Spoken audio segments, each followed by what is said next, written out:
Welcome back to part 9 of building a tiny house under 5,000. And as you can see, we have put on a giant tarp since yesterday. There was a bit of rain in the early morning. Today we actually wanted to take a day off because we did bail till yesterday till 12. And today is the midsummer celebration here in Latvia. So in theory it's an official holiday. But since these holes are here and it is forecasting rain tomorrow and possibly the day after, these will get really full and heavy, and it's gonna rain a lot all day pretty much. So these will get fully heavy, and also there's a giant hole there. So having the OSB floors, you can see the one OSB sheet went in the middle, it's a lot better. It stays flat, there cannot be big puddles, it can leak all off nicely. So yeah, as you can see, it's a black cloud behind us. So hopefully we don't take this tarp off and it starts pouring on us, but if it does, we'll just put the tarp back on. But let's get started and see if we can get this floor on here. You currently can't see anything what we're gonna do, but we are gonna do the insulation and then the floor. So let's get started. Remove the tarp off. Yeah, I guess we're gonna go over our powers. We're so demotivated. Yeah. But it's okay. Gotta do what we gotta do. What do we do? What do we do? We would do. And by the way, you can't really tell the color of the cloud. Now you can already.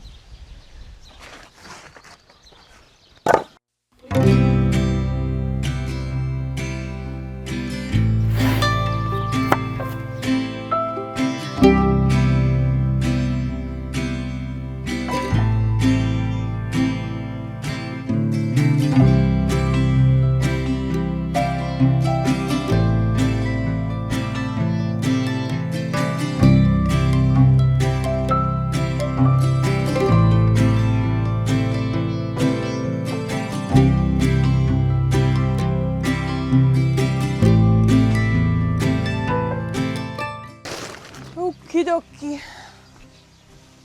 Please don't rain. Oh, it's wet though, is that okay? Yeah. How will it dry? Don't know. Ooh, real wet.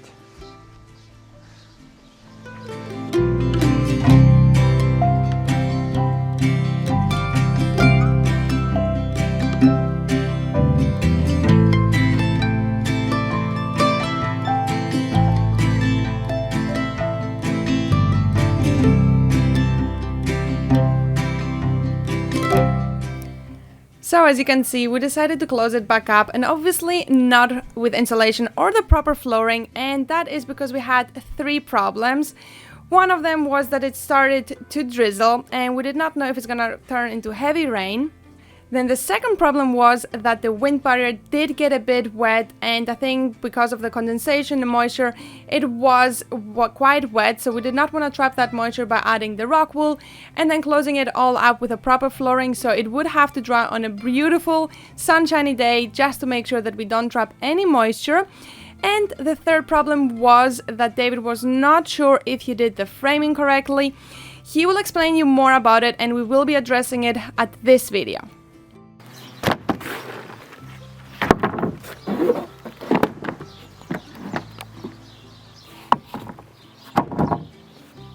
And after covering it up with anything we could find, mostly we used up all the waterproof OSB just to make it a bit more waterproof. And in case you're wondering why we did this beautiful artwork, it's just to prevent the dips as you saw at the start of the video. So it's more flat, more straight, and hopefully no water dips will create and water will seep through. So we covered it all up to the side just because it said it's gonna be windy, and waited for 2 days until we could continue on with the project. As you can see, it's covered up under the tarp because we've been having a few days of rain, and also we've been extremely tired since we did the bales right after we finished off with this in the previous video, whatever you saw. But now we'll get back on it, and we're gonna do today the floor. We're gonna put the insulation and put all the floor on. So hopefully today we're gonna find out how good the floor is and how bouncy it is and how good it is actually with all the framing we have done. So let's remove the tarp and talk about it a bit more.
So before we get started and start insulating, we have some few questions to address.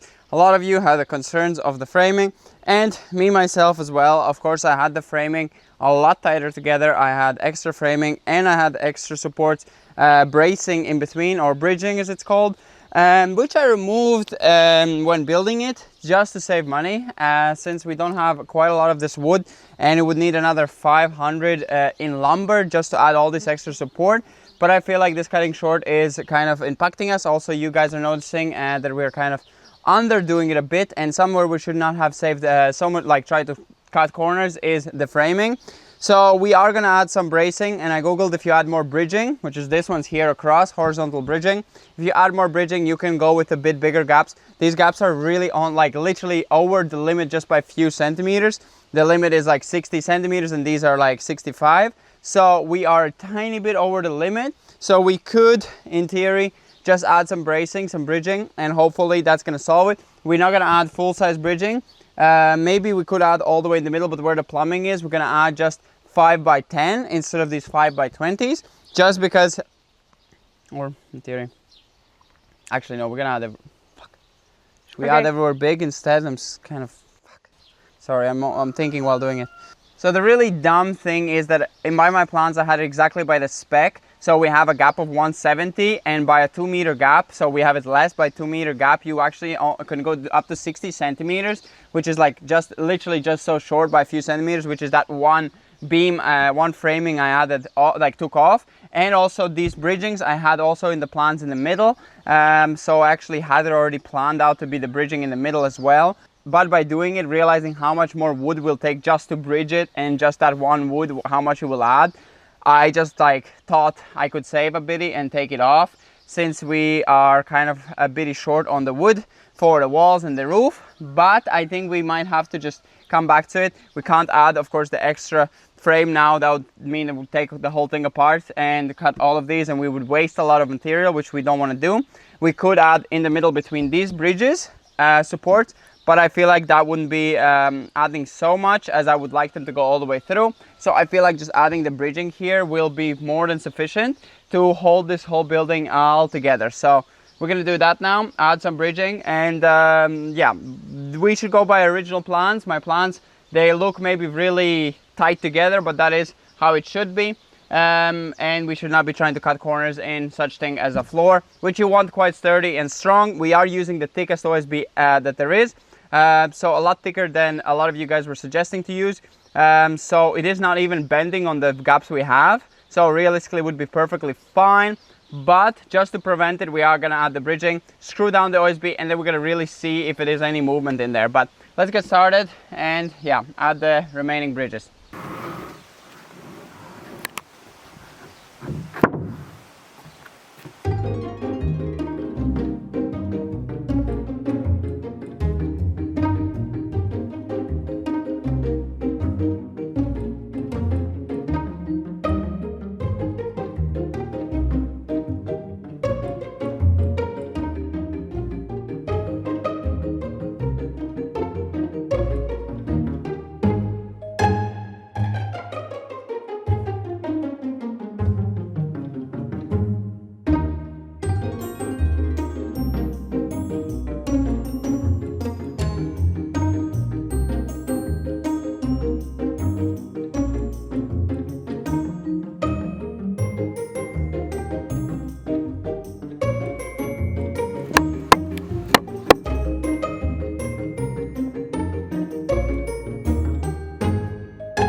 Professional gaps, no? I think that looks much better. Yeah. So that looks a lot more professional. I definitely think that this is how we should have done it.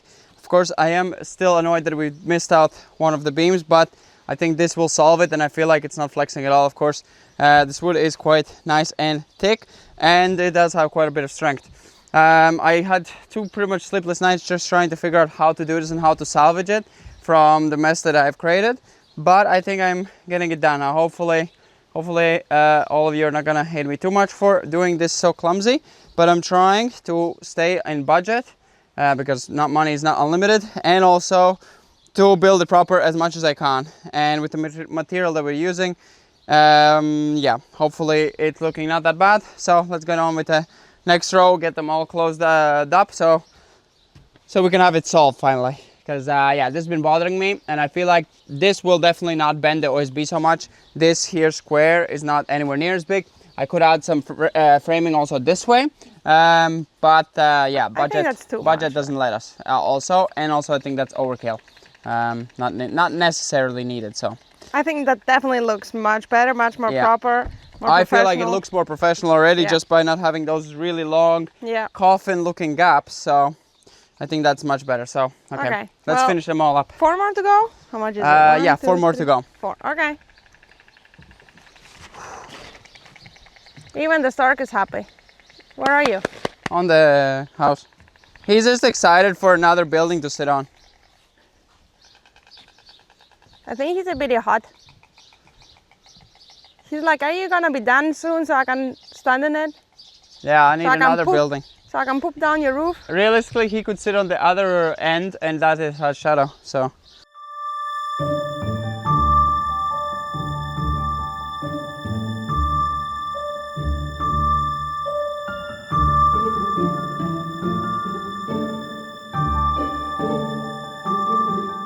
Despin always chooses the best place to film from. I had to hold it.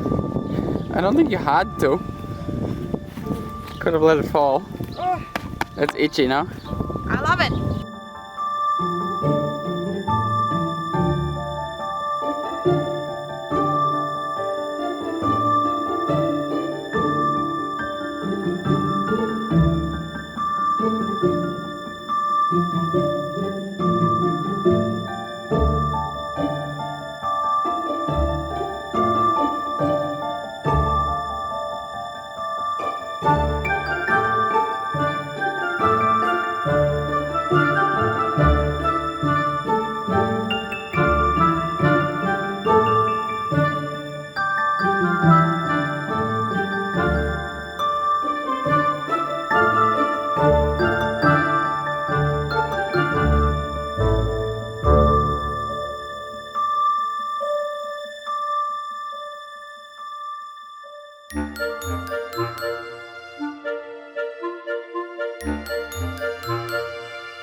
Fits perfect. Okay, so over this side. Which side? I have to always be here. Okay. So you're gonna screw it on.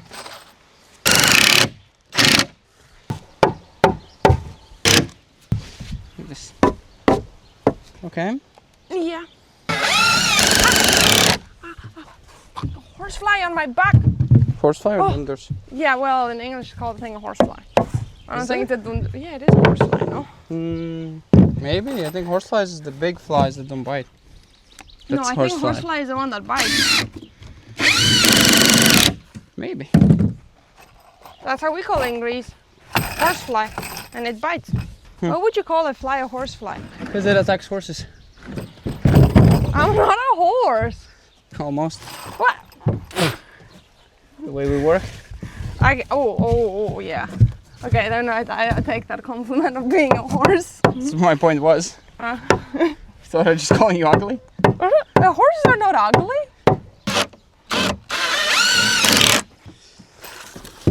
Last one.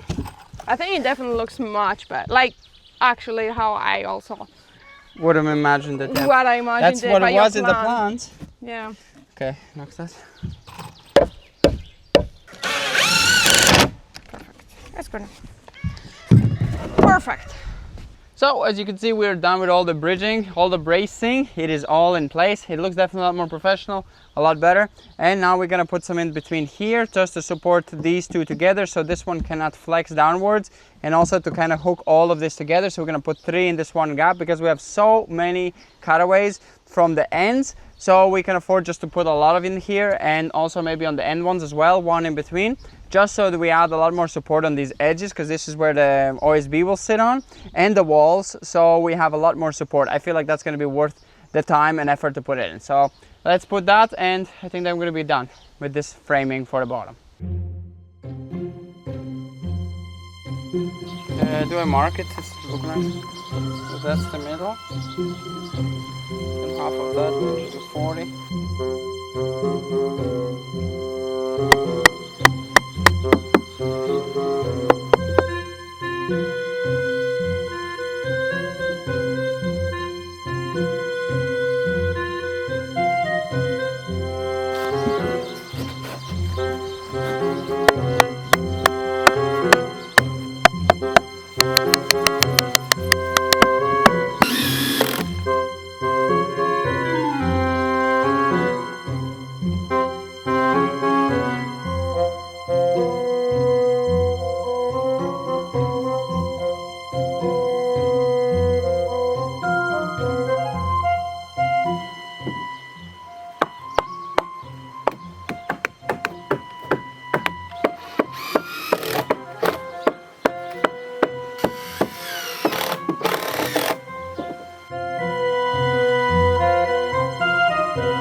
The walls could be a bit straighter.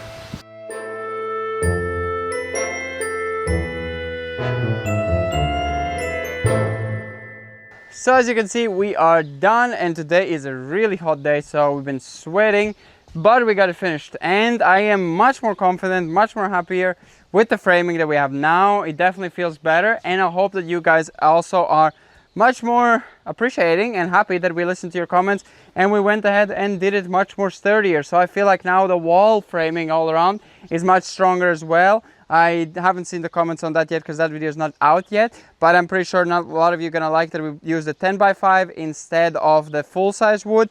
But we are trying to save money, so I kind of regret that, but nothing we can do now. Now it's on, let it be, not gonna waste the material and take it off. And I feel like adding all that extra support is gonna make it quite sturdy and not really much of a problem. And here we are ready for the floor as well. We have to add a few more framings just for the OSB where the OSB ends, just because we have not made it the exact size that it needs to be, so the OSB ends in a silly place. And not to waste OSB sheets, we're gonna actually make just a framing in the middle so the OSBs can kind of sit on extra framing. But that's pretty much it for this video. I hope you enjoyed it, and I hope to see you in the next one where we're actually gonna insulate the floors and finally have actually like OSB floors to walk on, and then we can walk on the walls, which is actually, I mean, all of it's exciting, but I'm really excited to see the whole building rise up and see how it will look. But bye bye, see you in the next one.